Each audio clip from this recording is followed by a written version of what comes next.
वंदे वंदे भारत माता की बीजेपी जिंदाबाद भारत माता की भारत माता की वंदे वंदे बीजेपी যে কর্মসূচি হয়েছে এই কর্মসূচি নিয়ে আপনি কি বলবেন?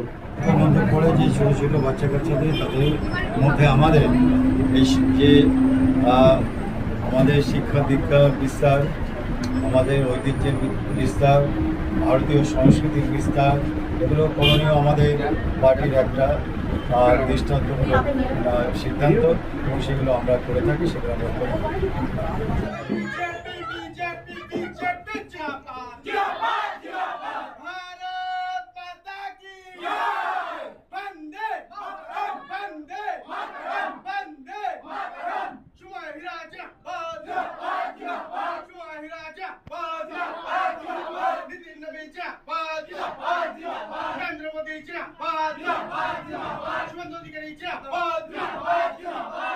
এবার আমাদের 2 নম্বর ওয়ার্ডে যে পার্টি অফিস তার শুভ সূচনা করবেন অশোকনগরের মাননীয় বিধায়ক এবং আমাদের অভিভাবক মাননীয় সুময় হীরা মহাশয়।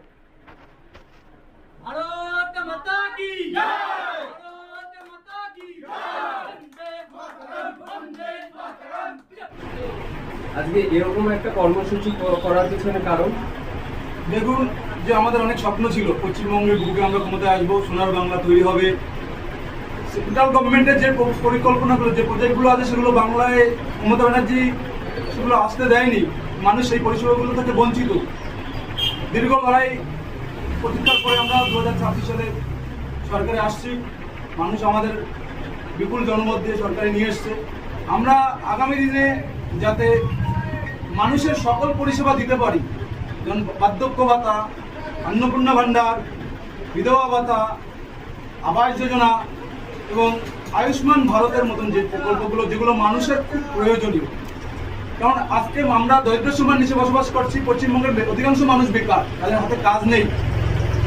আর শিক্ষকরা রাস্তায় তাদের শিক্ষা, তাদের চাকরি হারিয়ে রাস্তায়, অযোগ্যরা আজকে চাকরি করছে আর যোগ্যরা রাস্তায় গড়াগড়ি খাচ্ছে, তাও আমরা দেখতে পাচ্ছি। আমরা এই পরিবর্তন, এরই পরিবর্তন চাই। আমূল পরিবর্তন আনার জন্য আজকে সাধারণ মানুষ আশা, মানে বাংলার জনসাধারণ আমাদেরকে বিপুল জনমত দিয়ে সরকারে নিয়ে আসছে। আমরা আগামী দিনে সোনার বাংলা তৈরি করতে পারি। তার সাথে সাথে আমাদের 2 নম্বর ওয়ার্ডও পিছিয়ে থাকবে না। 2 নম্বর ওয়ার্ডেরও অনেক মানুষ আছে বঞ্চিত, তারা ঘর পায়নি। তারা বিজেপি করে বলে তারা ঘর পায়নি, তাদের ঘর থেকে জল পড়ে। আমার কাছে অনেক লোক আসছে, দাদা আমার ঘর থেকে জল পড়ছে, আমার টালির ঘর। আমি আগে সরকারের কাছে চেয়েছি আমাকে একটা ঘর দেওয়ার জন্য, তারা তাকে দেয়নি।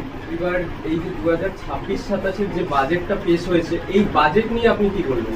সত্যি একটা জনমুখী বাজেট, মানুষ উপলব্ধি করবে। আমাদের বাইরের রাজ্যগুলি দেখেন, যেখানে আমাদের সরকার আছে সেখানে মানুষ কিভাবে পরিষেবা পাচ্ছে, কিভাবে মানুষের দৌড়ে দৌড়ে পৌঁছে যাচ্ছে উন্নয়ন। এই বাজেট জনমুখী বাজেট, সকল শ্রেণীর মানুষ, সকল জাতির মানুষ। অনেকের ধারণা ছিল হয়তো অন্নপূর্ণা ভাণ্ডার মুসলিম সম্প্রদায়ের মানুষ পাবে না, তারাও পেয়েছে এবং খুশি হয়ে নরেন্দ্র মোদীকে ধন্যবাদ জানিয়েছে। এটাই আমাদের কাছে বড় পাওনা। এবার অন্নপূর্ণা ভান্ডার নিয়ে কি বলবেন? আপনার বিরোধী দল বলেছিল এই ভান্ডার যেটা, এটা ভোট বিরোধী কারণে এই অন্নপূর্ণা ভান্ডারটা এনেছিল। ভোট হয়ে যাওয়ার পরে এই অন্নপূর্ণা ভান্ডার দেবে না বলে দাবি করছে। তাদের উদ্দেশ্যে কি বলবেন? নরেন্দ্র মোদী যে কথা বলেন সে কথা করেন। সবকা সাথ, সবকা বিকাশ, সবকা বিশ্বাস।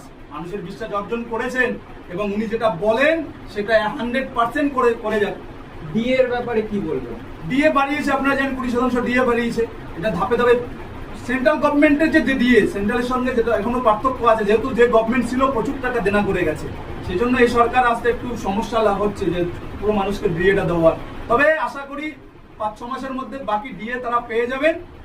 তাদের যে অধিকার, তাদের যে লড়াই ছিল সেটা তারা পাবেন। এবং আমরা বরাবরই কিছু না কিছু কাজ করি সমাজসেবামূলক কাজে। এই বিষয়ে আমার একটা পরিচিতি আছে। দেখুন এখানে একটা গ্রাম আছে, ডেঙ্গু নিধন অভিযান। আমরা যখন ডেঙ্গু নিধন হয় তখন আমরা বাড়ি বাড়ি গিয়ে ওয়ার্ডে গিয়ে আমাদের ওয়ার্ডে যে কর্মীরা আছে তাদেরকে নিয়ে করেছি, ব্লিচিং দেওয়া দিয়েছি। বেটি বাঁচাও বেটি পড়াও, আমরা বই খাতা পেন্সিল এগুলো দিয়েছি। ভ্রূণ হত্যা, অনেকের সময় দেখবেন মেয়ে হলে বাবা মায়ের অফিস হয়।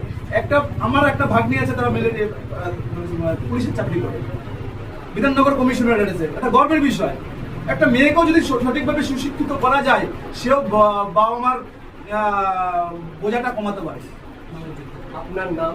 আমার নাম চঞ্চল অধিকারী, মন্ডল 4 এর সহসভাপতি।